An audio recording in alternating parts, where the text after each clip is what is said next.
Sobat Dunia Donghua, kita berjumpa kembali. Tanpa berlama-lama mari kita lanjutkan ceritanya.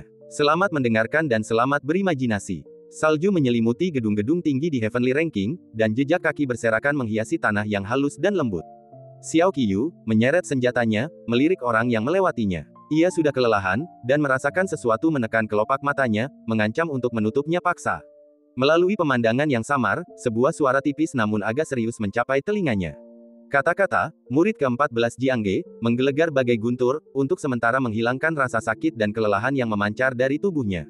Begitu banyak yang telah terjadi di dunia dalam beberapa bulan terakhir. Ia sangat menyadari bahwa Jiangge telah menerima murid ke-14. Alasannya adalah karena murid ke-8, Zanxi, telah menantangnya untuk mengeluarkan perintah Jiangge untuk murid baru. Zanxi pergi 2 minggu lebih awal karena Jiangge telah menemukan murid tersebut sebelumnya. Meskipun setiap murid Sword Sein sangat berbakat, mereka belum pernah mengerahkan kelompok sebesar itu sebelumnya. Banyak orang penasaran dengan identitas Sword Sein ke-14. Namun sejak saat itu, Jiangge telah menghilang. Bahkan kekalahan ketujuh muridnya pun tak menimbulkan dampak lebih lanjut. Banyak peristiwa penting menyusul, dan insiden itu ditutup-tutupi, jarang disinggung. Xiao Qiyu tak menyangka akan mendapat kesempatan istimewa bertemu murid ini hari ini. Ia berpakaian sederhana, rambut hitam pendeknya tergerai halus hingga ke tengah leher, tepinya halus seperti irisan semangka, dan ujungnya sedikit melengkung ke dalam ke arah pipinya, menciptakan lekukan yang anggun. Rambutnya dipotong rapi, dibelah tengah untuk memperlihatkan sehelai rambut berwarna cinabar. Dua helai rambut tipis tergerai di depan telinga, di kedua sisi wajahnya yang melengkung lembut, sungguh menawan. Ia mengenakan jubah hitam panjang yang berkibar, diikatkan di tengah tulang selangkanya. Jubah itu tergerai halus, mencapai pergelangan kakinya, ujung bawahnya menyentuh salju, sepenuhnya menutupi sosoknya. Xiao Qiyu mengamatinya sejenak, tetapi masih belum bisa menentukan jenis kelaminnya. Meskipun ia memiliki sikap dan perilaku seorang pemuda, wajahnya lebih seperti seorang wanita muda dari keluarga pejabat, memaksakan aura heroiknya. Ia tak repot-repot mengenalinya. Kelelahan fisik dan semangat juang yang memudar menyiksa Xiao Qiyu. Ia memegang tombaknya, langkahnya goyah, saat ia memperhatikan murid itu perlahan menaiki gedung tinggi. Ia tahu bahwa setelah hari ini, berita tentang kemunculan murid Paviliun Pedang ke-14 akan menyebar ke seluruh dunia tengah. Awalnya, giliran dia untuk menghadapi musuh. Mengalahkan dua murid Paviliun Pedang sendirian adalah prestasi yang hampir tak tertandingi, sebuah kehormatan besar, tetapi sekarang tidak relevan baginya. Namun tetap saja, kejadian ini dapat menutupi kegagalannya sendiri. Xiao Qiyu terkekeh merendahkan diri, menyeret tombaknya, berpegangan pada tangga, dan perlahan menuruni tangga. Petik 2. Seorang pemuda baru saja naik ke atas dan belum turun. Kurasa dia lumpuh karena patah kaki. Dan sekarang ada gadis kecil lain yang naik ke sana. Mereka benar-benar lebih gegabah daripada yang lain, kata anak laki-laki yang menerjemahkan gulungan bertuliskan itu dengan nada tegas. Gadis kecil di sebelahnya menatapnya dan mengerjap. Kakak beradik ini mempraktikkan teknik untuk meremajakan diri menjadi anak kecil. Teknik ini melibatkan pembalikan siklus waktu. Mereka hanya perlu meremajakan diri menjadi anak kecil 4 kali untuk berubah menjadi jiwa baru lahir sejati, memasuki alam baru. Apakah kau sedang membicarakan tentang orang yang baru saja lewat? Tanya gadis kecil itu. Anak laki-laki itu mengangguk. Gadis kecil itu menggigit pena dan berkata, jadi itu gadis kecil itu. Pantas saja kau terus menatapnya sepanjang perjalanan ke sini. Anak laki-laki itu menggelengkan kepalanya dan berkata, tidak, aku hanya merasa dia agak aneh. Aneh? Apa yang aneh tentang dia? Tanya gadis kecil itu. Anak laki-laki itu berkata, kurasa dia belum sempurna. Belum sempurna. Gadis kecil itu bertanya dengan rasa ingin tahu, tapi aku melihat adik perempuan itu, dan dia jelas tidak punya kekurangan. Itulah yang aneh, kata anak laki-laki itu. Gadis kecil itu mendesah dan berkata, begitu. Kakak, maksudmu hidupnya tidak lengkap, kekurangan pasangan, kan? Anak laki-laki itu tersenyum tak berdaya, kau tidak berlatih dengan benar sepanjang hari, hanya bicara omong kosong. Gadis kecil itu mengangkat bahu, apakah adik perempuan ini juga akan menantang Xiao Qiyu? Ya, anak laki-laki itu mendesah. Hari ini benar-benar aneh. Dulu di sini sangat sepi, tidak ada yang datang, tetapi hari ini, 2 orang datang sekaligus. Kebetulan, gadis kecil ini dan pemuda yang sebelumnya memiliki gaya berjalan yang sama. Gadis kecil itu berpikir sejenak dan tersenyum, sepertinya orang-orang bodoh di dunia ini selalu mirip. Jika mereka saling kenal, mungkin mereka bisa menjadi sepasang kekasih yang bernasib sial. Anak laki-laki itu tersenyum tetapi tidak menjawab. Meskipun selingan-selingan ini menggelitik minatnya, itu hanyalah bumbu dalam kebosanan hidup, tidak menghalangi jalannya menuju kebenaran sejati. Ia mengulurkan tangannya yang gemuk dan agak kekanak-kanakan, lalu mulai membuka dan menyalin wahyu dari daftar spiritual satu per satu. Tepat saat anak laki-laki itu berkonsentrasi menulis, jeritan gadis kecil itu terdengar lagi. Kakak, kakak, panggilnya 2 kali, suaranya hampir seperti menjerit. Ia menggosok matanya, tangannya bertumpu di jendela, kepalanya menyembul keluar, tatapannya terpaku ke kejauhan. Terkejut, ia berseru, "Kakak, lihat ke sana. Ada apa ini?" Anak laki-laki itu mengerutkan kening, meletakkan penanya dan melihat ke arah yang ditunjuk gadis kecil itu. Ia pun tercengang. Dari gedung-gedung peringkat surgawi, orang-orang perlahan mengalihkan pandangan mereka ke arah itu. Seorang pemuda, dengan raut wajah sedih, berjalan menaiki tangga, senapan di tangan, seolah membawa ular piton sakit yang sedang berhibernasi. Ia mengangkat kepalanya dan menatap ke depan. Matahari musim dingin bersinar terang. Itu Xiao Qiyu. Tatapan semua orang tertuju padanya dengan tajam. Ia bisa saja beristirahat lalu pergi dengan tombaknya, tetapi ia memilih untuk menghadapi kekalahannya secara langsung. Kakak, gadis kecil itu terdiam sejenak, lalu akhirnya tersadar. Ia menatap anak laki-laki itu dengan ngeri dan berkata, "Dia mirip Xiao Qiyu."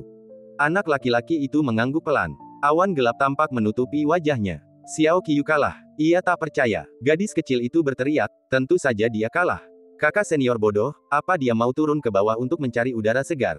Bagaimana mungkin? Anak laki-laki itu tahu kekuatan Xiao Qiyu lebih dari siapapun, jadi ia semakin tak percaya. Dan, Xiao Qiyu tampak seperti terluka parah. Ini adalah sesuatu yang tak terduga. Gadis kecil itu berkata dengan wajah sedih, "Kakak senior, sepertinya kita semua salah menilai dia." Yah, anak laki-laki itu terdiam. Gadis kecil itu berkata kemudian, "Aku selalu merasa dia kuat, kakak senior benar-benar tidak punya visi." Anak laki-laki itu bergumam dalam hati, "Siapa dia?" Gadis kecil itu bertanya, "Haruskah aku bertanya pada kakek Xingxiu?" Anak laki-laki itu hendak mengangguk ketika penglihatannya tiba-tiba melirik ke seberang jalan, berbisik, "Siapa itu?" Gadis kecil itu menoleh. Tiba-tiba, seorang wanita muncul di jalan bersalju yang tadinya kosong. Ia mengenakan kuncir kuda tinggi, jubah pendekar pedang hitam putih, dan pedang lebar tersampir di punggungnya. Wajahnya cantik, tetapi sekilas, yang ia lihat hanyalah ketajaman, seperti pedang yang telah lama terkubur tiba-tiba menusuk salju. "Dia," kata anak laki-laki itu, terkejut. Gadis kecil itu menatap wanita itu, menggaruk kepalanya, dan berkata, pakaiannya terlihat familiar. Pakaian. Anak laki-laki itu terkejut, lalu melihat pola pedang hitam tersulam di dadanya. Ia pernah melihat pola pedang itu sebelumnya. Ketika Zanzi, murid ke-8 Paviliun Pedang, datang ke sini, ia memiliki lambang yang sama di dadanya. Paviliun Pedang. Gelombang keterkejutan menerpanya. Tidak mungkin. Gadis kecil itu ternganga. Anak laki-laki itu tak percaya, tetapi siapa di dunia ini yang berani mencetak lambang Jiange di pakaiannya? Murid-murid Jiange. Jika itu benar, konon Jiange memiliki 3 murid perempuan di masa lalu, yaitu kakak tertua, kakak kedua, dan kakak ke-10. Siapakah orang yang datang ini? Gadis kecil itu menutupi kepalanya, merasa sakit kepala, hari apa hari ini? Mengapa peringkat surgawi begitu mulia? Anak laki-laki itu tidak menjawab, ia tenggelam dalam pikirannya. Orang yang datang adalah murid Jiange, tetapi ia tidak masuk daftar, mengapa? Ia tiba-tiba teringat gadis kecil yang pernah lewat sebelumnya. Mungkinkah gadis kecil itu? Di jalan bersalju, Xiao Qiyu, memegang tombak, mengangkat kepalanya dan melihat sosok tinggi dan cantik di jalan. Alisnya semakin berkerut. Kemudian, ia meletakkan tombak di punggungnya dan memberi hormat kepada wanita itu dengan kepalan tangan. Wanita itu menerimanya dengan tenang. "Bolehkah saya bertanya siapa pria yang datang?" tanya Xiao Qiyu. Wanita itu berkata terus terang, murid kedua Jiange. Xiao Qiyu berkata, "Salam, Tuan kedua. Saya ingin tahu mengapa, sebagai Tuan kedua, Anda datang ke sini." Wanita itu menatapnya dan berkata dengan tenang, "Anda jelas tahu alasannya, jadi mengapa Anda berpura-pura tidak tahu?" Kata-kata Tuan kedua membenarkan kecurigaannya. Dia pasti datang untuk menemani suster junior ke-14. Begitu, Xiao Qiyu mengangguk. Wanita itu menatapnya, alisnya sedikit berkerut. "Anda sudah berada di puncak generasi muda, tetapi saya tidak pernah menyangka Anda akan dikalahkan begitu cepat oleh suster junior. Sepertinya suster junior bahkan lebih tangguh dari yang saya bayangkan." Suaranya lembut, namun percakapan mereka di jalan terdengar oleh semua orang. Guntur bergemuruh. "Jiange, Tuan kedua, suster junior." Semua orang langsung mengerti. Gadis cantik berjubah dan berambut bob itu sebenarnya adalah murid ke-14 Jiange, dan yang ini adalah suster senior kedua Jiange, yang hanya mereka dengar.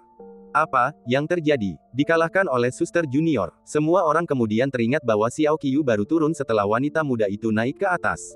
Semua orang merasa lega. Mereka sudah pernah diberitahu sebelumnya, bagaimana mungkin pemuda tak dikenal dan tak bernama itu bisa mengalahkan Tuan Muda Xiao Qiyu dengan telak.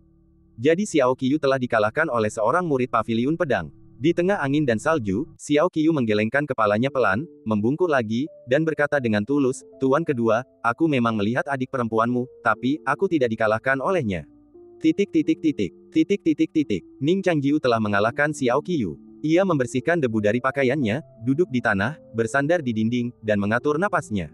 Ia menang telak, hanya menggunakan 4 jurus, jauh lebih kuat daripada Zhan Si hari itu. Namun karena setiap jurus merupakan serangan balik langsung, kemenangannya tidak semudah yang dibayangkannya.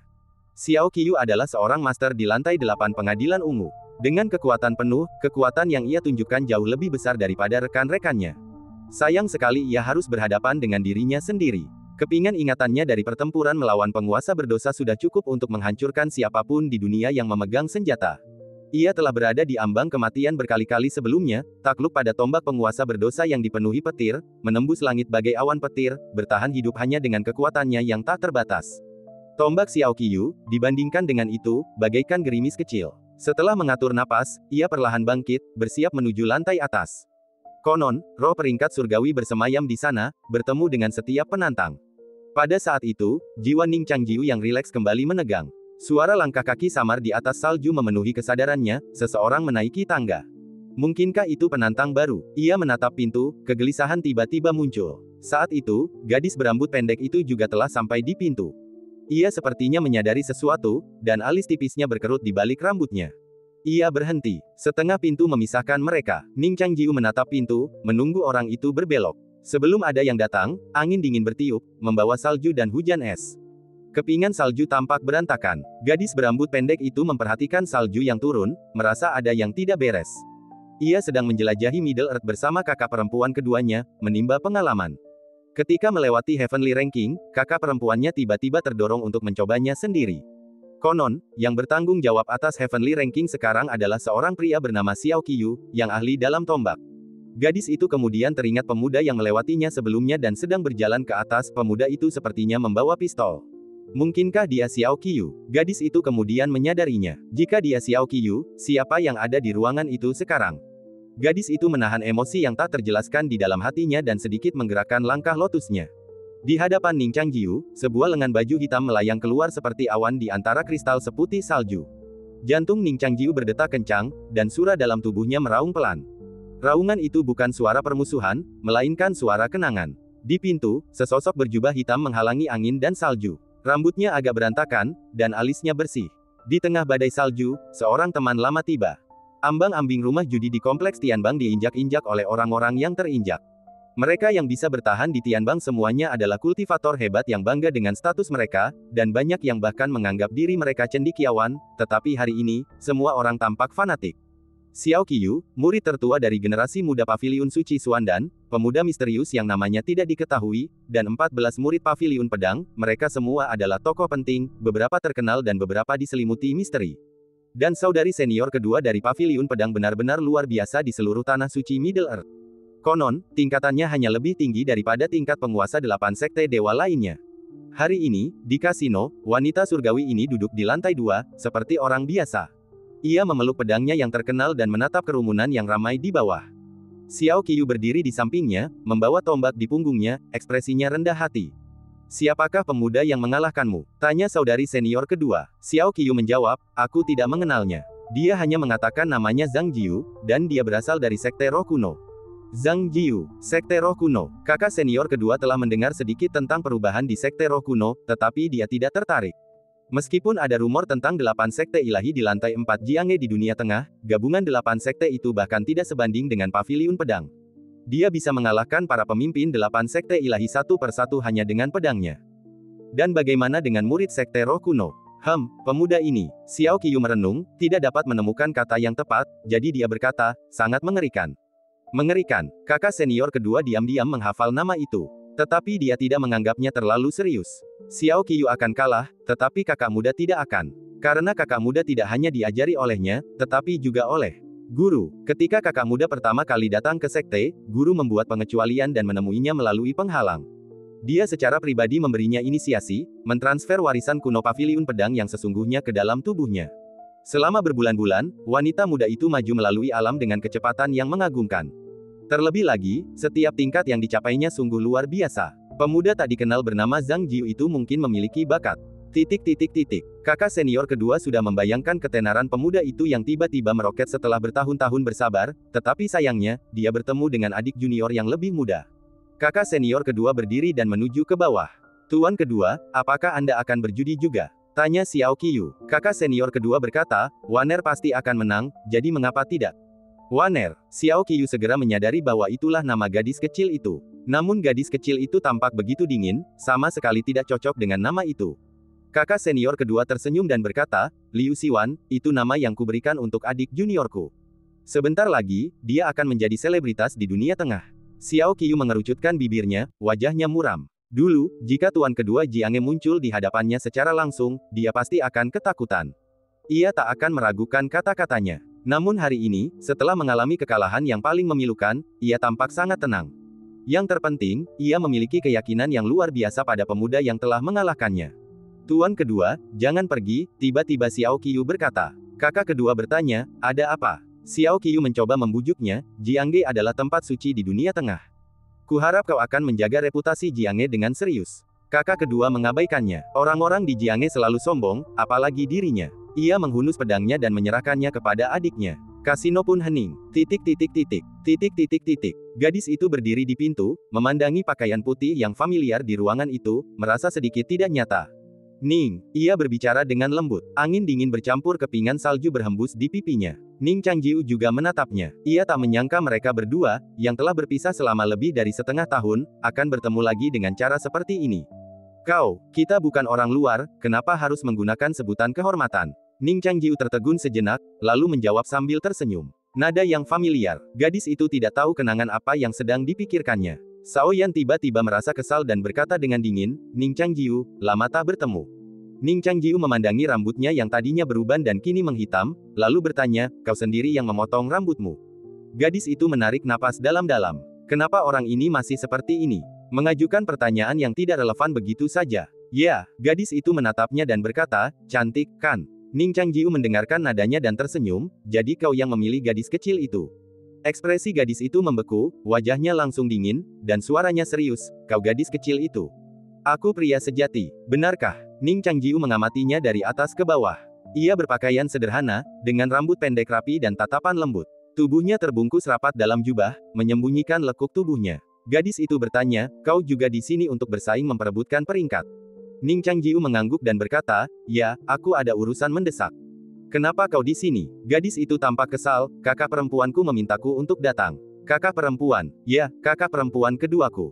Dia bosan di Jiange dan bersikeras pergi menikmati pegunungan dan sungai. Dia berdalih mengajakku melihat pemandangan musim dingin dan memintaku untuk ikut mencobanya ketika dia lewat sini, desah gadis itu.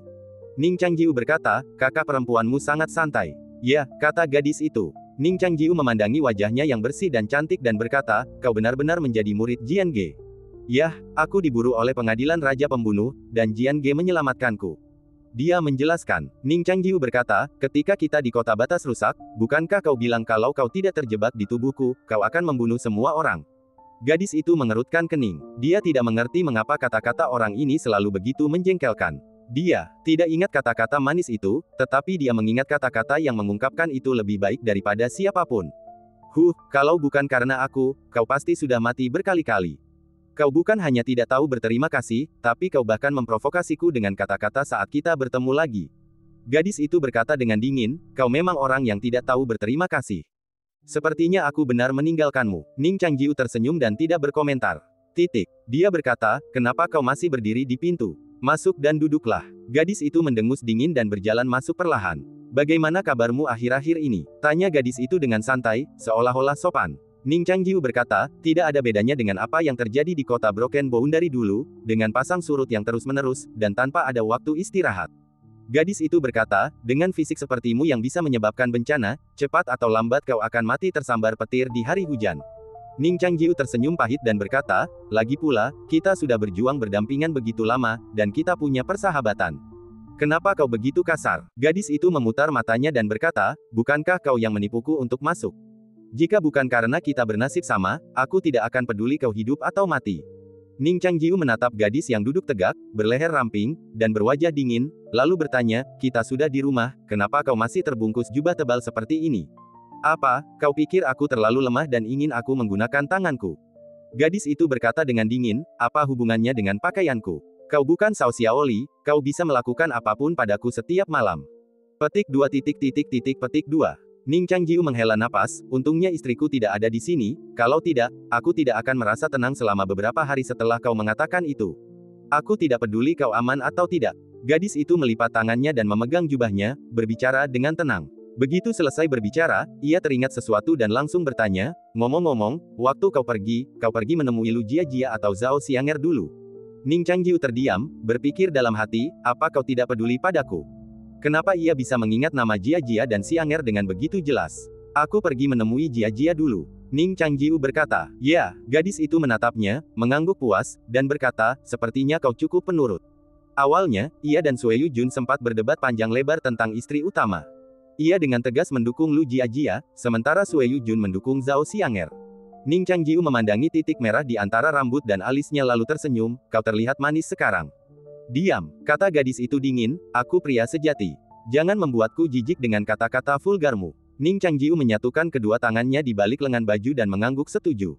Ia bertanya, siapa namamu, pria berdarah besi ini? Namaku Liu Xi. Gadis itu hendak berbicara. Sekarang ia dipanggil Liu Xiwan. Ini adalah nama yang diberikan oleh kakak perempuan kedua. Nama belakang kakak perempuan kedua adalah Liu. Ia berharap agar kakak perempuan itu tidak terlalu dingin dan lembut, jadi ia memberinya nama ini. Tapi nama itu terdengar seperti nama gadis kecil, bagaimana mungkin ia mengucapkannya dengan lantang? Jadilah sedikit lebih tangguh, sedikit lebih jantan. Liu Xiwan terdiam, merenung sejenak sebelum menatap Ning Changjiu dan menggeram, namaku Liu Xitian. Liu Xitian yang akan mengirimmu ke surga. Oh, Ning Changjiu mengangguk perlahan dan bertanya, dedalu yang tak disengaja.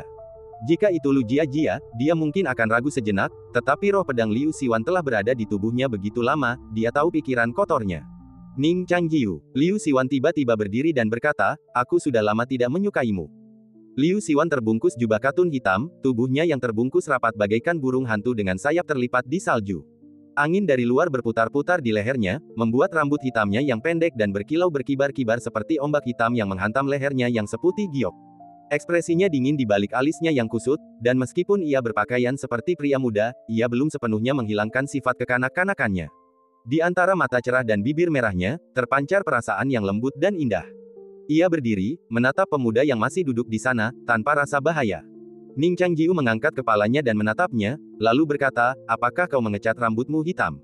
Liu Xiwan mengerutkan alisnya. Bulu matanya yang tadinya panjang dan tebal, kini menyipit, mata indahnya tampak seperti dua garis yang digambar dengan tinta, penuh dengan niat membunuh. Aku berkulit hitam alami, kata Liu Xiwan dengan percaya diri. Ning Changjiu bertanya, mengapa kau tidak suka kulit putih? Liu Xiwan berkata, bukankah si Maming hanya berambut putih? Aku tidak suka wanita itu. Ning Changjiu bertanya, kukira kau tak ingin memikirkan pedang perak itu. Petik 2. Niat membunuh Liu Xiwan sedikit memudar, dan buku-buku jarinya yang mencengkeram jubahnya memutih.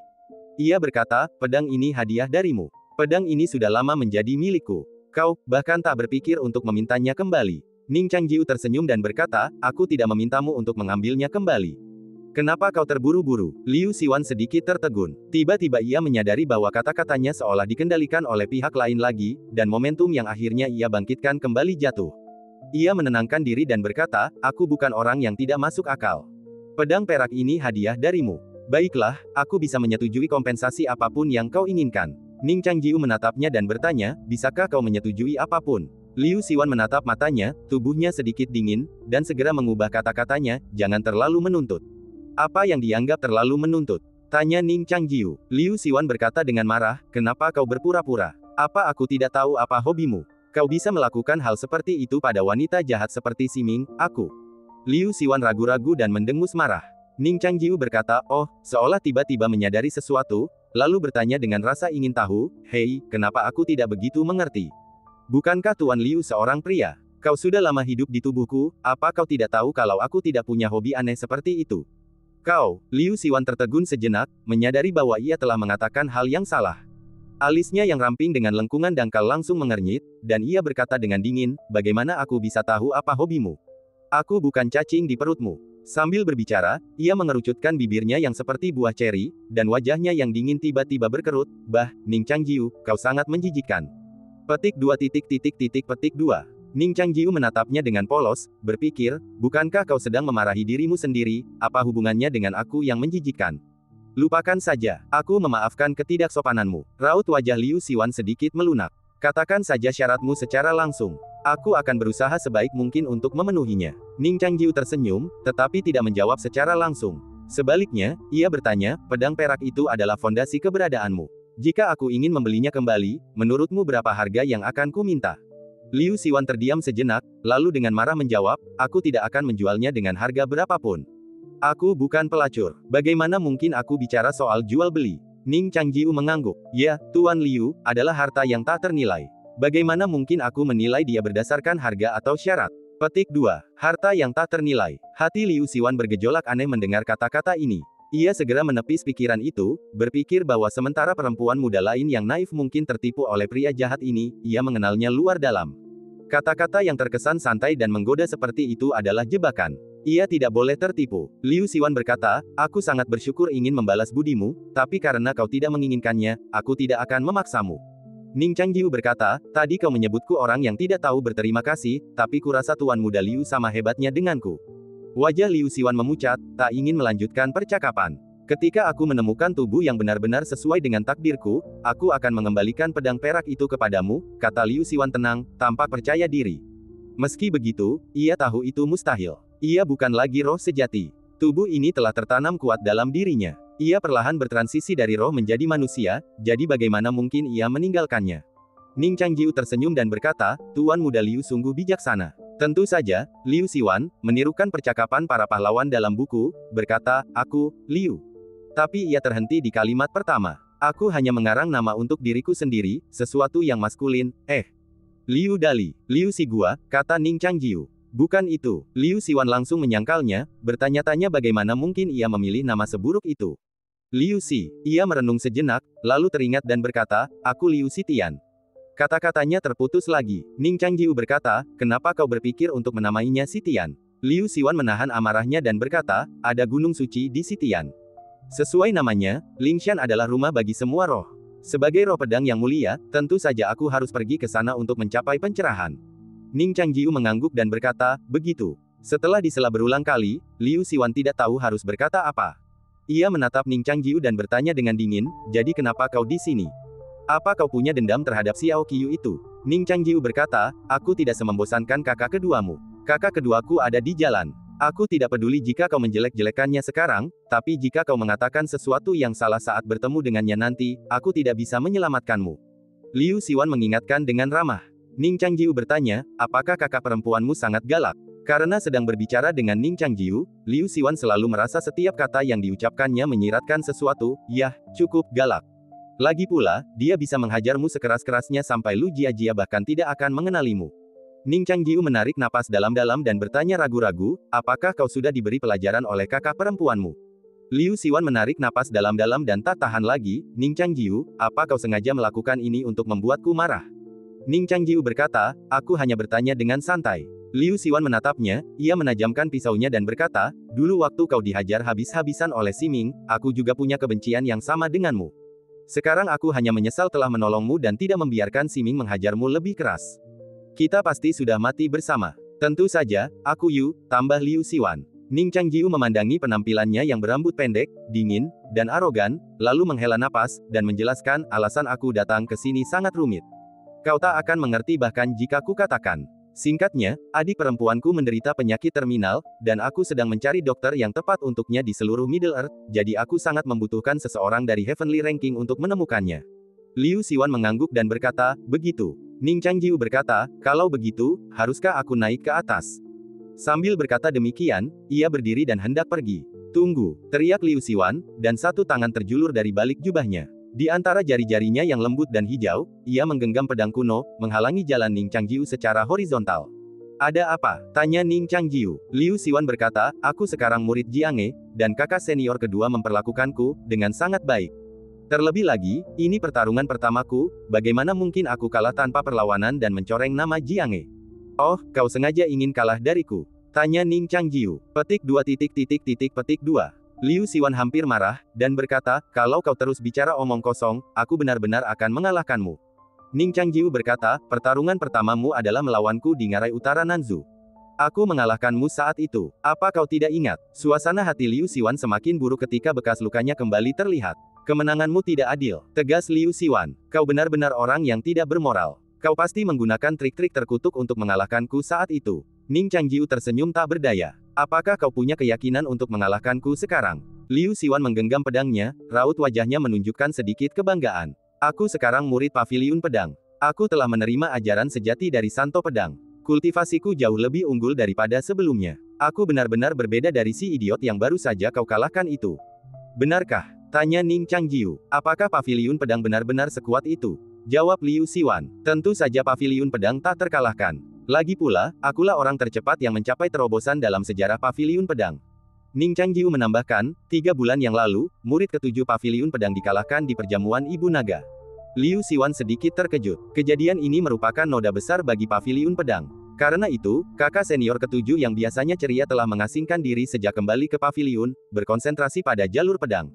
Kakak perempuan tertua dan kedua, serta kakak laki-laki ketiga dan keempat, bergantian mengunjunginya dan memberikan bimbingan mereka. Kemenangan dan kekalahan adalah hal biasa di militer. Liu Siwan memaksakan diri untuk menjelaskan, lalu mencibir, lagi pula, jika kakak ketujuh kalah, apa urusanmu? Ning Changjiu tersenyum dan berkata, orang yang mengalahkan kakak ketujuh tak lain adalah Jia Jiaku. Aku sendiri yang melatih Jia Jia. Liu Siwan terkejut, matanya dipenuhi keheranan. Ia pernah mendengar bahwa wanita berbaju putih yang mengalahkan kakak ketujuh secantik bunga teratai, kecantikan sejati. Ia telah lama terpesona olehnya, bertekad untuk bertemu dengannya suatu hari nanti. Ia tak pernah membayangkan itu adalah Lu Jia Jia. Tapi bagaimana dengan latihan? Mengapa kata-katanya selalu ambigu, selalu membuatnya membayangkan sesuatu? Jawab Liu Siwan dengan bangga, dia benar-benar wanita yang diincar tuan muda ini. Sayang sekali dia dirusak oleh pria jahat sepertimu. Ning Changjiu tersenyum menanggapi kecamannya dan berkata, jadi, Tuan Muda Sitian, menyerahlah. Sungguh merusak reputasi Paviliun Pedang jika 2 murid dikalahkan oleh satu keluarga. Liu Siwan berkata, kurasa kau takut. Ning Changjiu bertanya, dari mana kepercayaan dirimu berasal? Liu Siwan mendesah pelan, aku sangat menyadari kecepatan pedangmu, dan aku tahu jurus-jurusmu.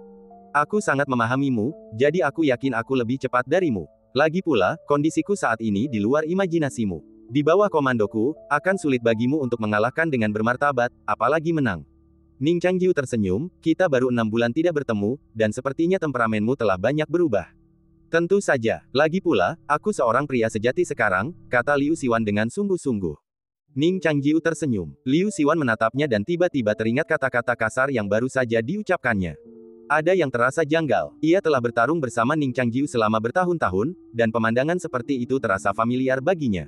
Ning Changjiu telah menghadapi musuh yang bahkan tak tertandingi oleh kakak-kakaknya. Mereka berdiri di hadapan pemuda ini, bagaikan gunung yang tak terelakkan, namun mengancam akan runtuh kapan saja, bagaikan lautan yang tak terelakkan, namun mengancam akan meluap kapan saja. Di atas kertas, kekuatan Ning Changjiu tampak tak tergoyahkan. Mereka pernah berbicara dengan percaya diri seperti itu sebelumnya. Namun apa yang terjadi pada akhirnya? Gunung-gunung lenyap, lautan tenang. Ia tercengang. Ia bahkan telah memagari laut bernama Siming, mengubahnya menjadi kolam ikan pribadinya. Liu Siwan pun tenang, segera menyadari bahwa ia sangat mirip dengan lawan-lawannya di masa lalu, meskipun jauh lebih tangguh. Ia tiba-tiba merasa gugup. Ia mengerti sesuatu yang lain. Kata-kata Ning Changjiu yang menjengkelkan itu pastilah upaya untuk menggoyahkan ilmu pedangnya. Ia selalu tenang dan terampil, bagaimana mungkin ia mengucapkan kata-kata semarah itu? Ya, ia pasti sengaja melakukannya. Ia, sebenarnya bukan orang seperti itu. Aku mengerti maksudnya. Mata Liu Siwan bergerak, dan raut wajahnya menjadi jauh lebih tenang. Nah, kau berada di alam mana sekarang? Apa kau mempelajari teknik pedang baru sejak kita berpisah? Kalau begitu, ceritakan padaku, dan aku akan memberimu beberapa saran untuk melihat apakah itu ampuh. Liu Siwan bermaksud untuk mengetahui semuanya terlebih dahulu. Ning Changjiu juga sedikit bingung, berpikir bahwa ia hanya pernah mendengar tentang 2 orang yang bertarung dan menghancurkan sekte mereka sendiri, bagaimana mungkin ada hal seperti itu.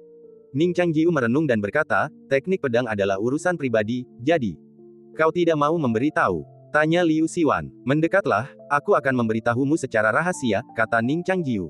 Petik 2 tanda tanya petik 2. Kemarahan Liu Siwan kembali berkobar, Menglang. Hah? Bukankah kau laki-laki? Ning Changjiu bersikeras dan menggodanya. Liu Siwan memelototinya dan berkata, berhenti bicara omong kosong. Aku bertekad untuk melawanmu hari ini. Akui kekalahan dan turun ke bawah, atau hunus pedangmu. Ning Changjiu menatapnya dan mengangguk pelan, karena Tuan Muda Liu bersikeras, aku tak punya pilihan selain menyinggung perasaannya. Yah, seharusnya lebih cepat.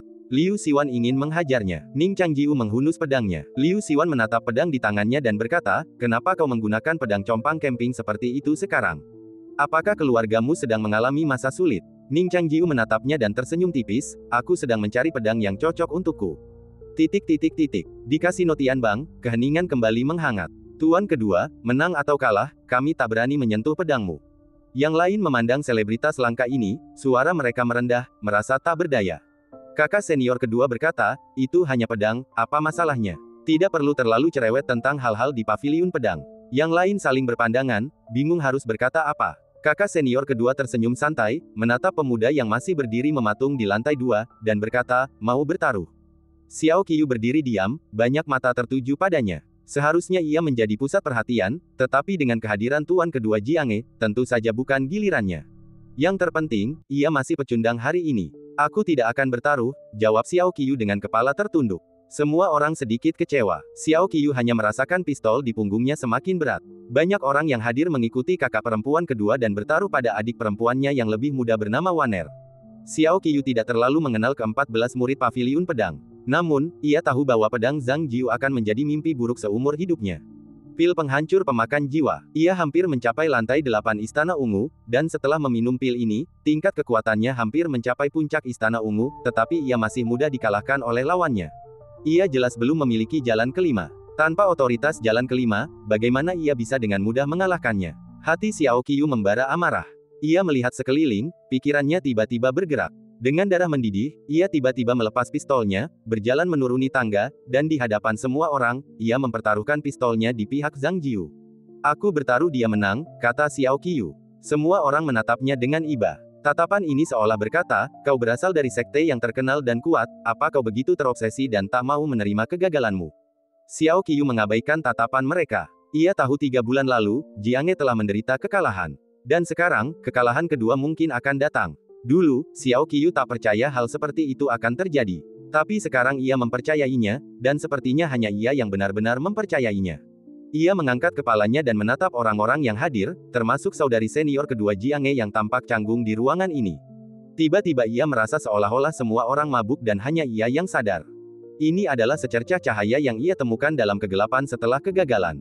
Di peringkat surgawi, pertempuran telah dimulai. Kau pernah berkata kau tak suka pedang mematikan Yujian Tianzong. Kau ingin menyerang dengan terhormat. Begitu pula, kau tak suka pedangmu dipegang orang lain. Ning Changjiu berkata, sekarang, bisakah kau penuhi keinginanmu yang semula? Liu Siwan terdiam sejenak, lalu berkata dengan serius, terima kasih banyak telah memberiku kesempatan ini. Ia masih mengenakan jubahnya. Dari balik jubahnya, tangan kanannya menggenggam pedang, ibu jarinya mendorongnya beberapa inci dari sarungnya, cahayanya sedingin es seperti salju. Ning Changjiu melirik pedang di tangannya. Meskipun pedang ini hampir tidak sebanding dengan pedang hitam Siming, mungkin sulit menemukan pedang yang lebih baik di seluruh dunia, kata Liu Siwan dengan sungguh-sungguh.